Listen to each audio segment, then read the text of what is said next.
BJPയുടെ core committee ഇന്നലെ കൂടി, election core committee.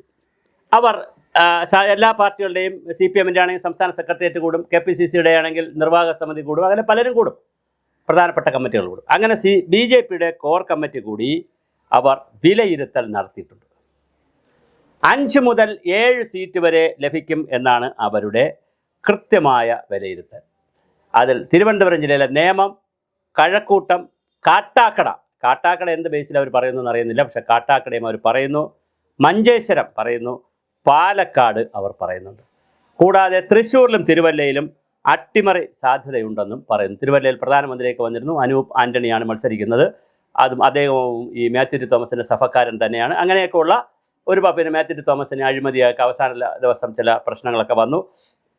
ഇതെല്ലാം കൂടി വെച്ചുകൊണ്ട് പറയുന്നു. പിന്നെ 4 സീറ്റ് വീണ്ടും പറയുന്നുണ്ട്. നാട്ടിക, മണലൂർ, ചാത്തന്നൂർ, കാസർഗോഡ് തുടങ്ങിയ സീറ്റുകളും പറയുന്നുണ്ട്. അതേസമയം ഏറ്റുമാനൂരും പെരുമ്പാവൂരും തൃപ്പൂണിത്തറയും വളരെ വലിയ മത്സരം കാഴ്ചവെക്കാൻ BJP കഴിഞ്ഞിട്ടുണ്ട്. കഴിഞ്ഞ ലോക്സഭാ തെരഞ്ഞെടുപ്പിന് 11 നിയമസഭാ മണ്ഡലങ്ങളിൽ BJPക്ക് കയറാൻ കഴിഞ്ഞിട്ടുണ്ട്. പക്ഷേ പഞ്ചായത്ത് തെരഞ്ഞെടുപ്പ് എത്തിയപ്പോൾ അത് 2 നിയമസഭാ മണ്ഡലങ്ങളായി ചുരുങ്ങി. എന്നാലും BJP ശക്തമായി വളരെ പ്രധാനമായി രംഗത്ത് വന്നിട്ടുണ്ട്. ഈ 11 സീറ്റ് BJP പിടിച്ചാൽ, 7 സീറ്റ് BJP പിടിച്ചാൽ, 5 സീറ്റ് BJP പിടിച്ചാൽ BJP കേരളത്തിൽ തമ്പുറപ്പിച്ചു. പിന്നെ BJPയെ അത്ര എളുപ്പമല്ല. BJPയും കൂടി തേരോട്ടം നടക്കും. പിന്നെ രാജീവ് ചന്ദ്രശേഖറിന് വലിയ ഒരു ഉണ്ടായിരിക്കും. ഒന്നിലധികം എത്ര പിടിച്ചാലും ഉണ്ടായിരിക്കും. അത് 5 പിടിച്ചാൽ പിന്നെ വളരെ വലിയ സംഭവമായിരിക്കും കേരള നിയമസഭയിൽ സംഭവിക്കുക.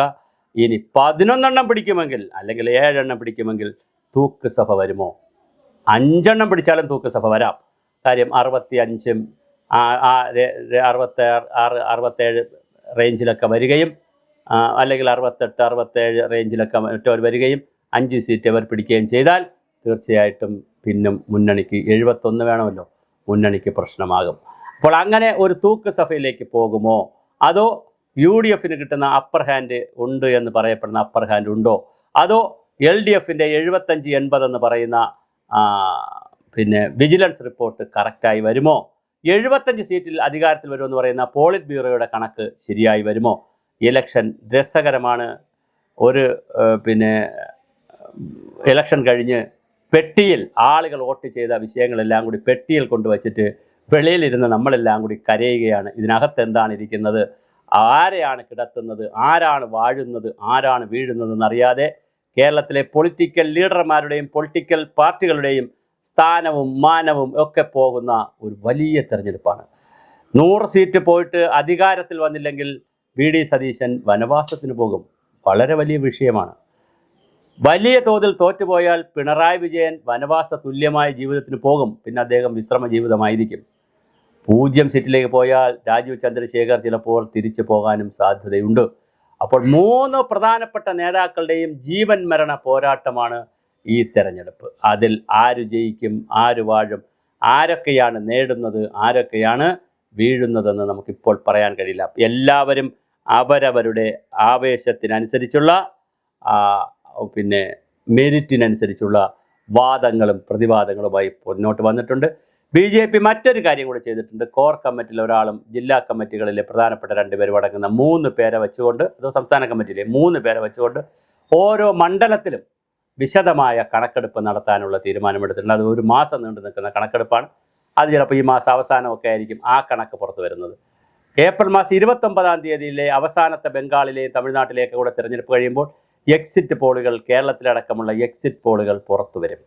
എന്തായാലും മെയ് മാസം 4-ാം തീയതി കൃത്യം, ഇപ്പോൾ 11 മണിയാണ് നമ്മൾ ഈ വീഡിയോ ചെയ്യുമ്പോൾ, 11 മണിയൊക്കെ ആകുമ്പോൾ വളരെ കൃത്യമായി നമുക്കറിയാൻ പറ്റും ആരൊക്കെയാണ് കേരളത്തിൽ മുന്നണി സ്ഥാനാർത്ഥികൾ, ഏത് മുന്നണി അധികാരത്തിൽ വരും, എന്താണ് ട്രെൻഡ് എന്ന് വളരെ കൃത്യമായി നമുക്കറിയാൻ പറ്റും.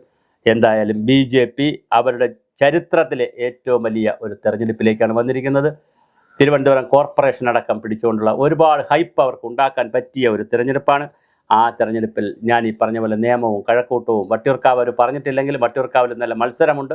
വട്ടിയൂർക്കാവും കാട്ടാക്കടയും മഞ്ചേശ്വരവും പാലക്കാടും തൃശ്ശൂരും ഒക്കെ അവർ പിടിച്ച് 10-11 സീറ്റുകൾ പിടിക്കുകയും 10-30 സീറ്റുകൾ അവർ 2ാം സ്ഥാനത്ത് വരികയും ചെയ്താൽ അതിനിർണായകമായ ഒരു പാർട്ടിയായി ബി ജെ പി മുന്നണിയും മാറും. 2020 ഇതിനിടയ്ക്ക് അഞ്ജലി നായർ അടക്കമുള്ളവർ നല്ല പെർഫോമൻസ് തൃപ്പൂണിത്തറയിലൊക്കെ കാണിച്ചിട്ടുണ്ട്. അവർ ജയിക്കുമോ എന്നുള്ളതും വലിയ വിഷയമാണ്. അഖിൽമാരാർ അടക്കമുള്ള ആളുകളുണ്ട്. ആതിര എന്ന് പറയുന്ന 25 വയസ്സുകാരി, ഈ തെരഞ്ഞെടുപ്പിൽ 82 വയസ്സുകായ പിണറായി വിജയനും 25 വയസ്സുള്ള 2020 ആതിരയും തമ്മിൽ അവരാണ് ഏറ്റവും പ്രായം കുറഞ്ഞത് 25 വയസ്സുകാരി, ഏറ്റവും പ്രായമുള്ളത് 82 വയസ്സുകാരൻ CPM-ൻ്റെ. അങ്ങനെയൊക്കെയുള്ള വളരെ രസകരവും വൈവിധ്യവുമായ ഒരു തെരഞ്ഞെടുപ്പാണ് ഇപ്രാവശ്യം നടന്നത്. എല്ലാ ജാതികളും എല്ലാ മതങ്ങളും അവരവരുടെ ജാതി മതവും പരമാവധി ജനങ്ങളിൽ കുത്തിവെച്ചിട്ടുണ്ട്. അതുകൊണ്ട് തന്നെ ഏത് ജാതി ഏത് മതമെന്നൊരു വിഷയമല്ല. CPM-ൻ്റെ കടുകട്ടി മണ്ഡലങ്ങളിൽ പോലും അവസാന റൗണ്ടിൽ ജാതിയുടെ വലിയ ബഹളമാണ് നമ്മൾ കണ്ടത്.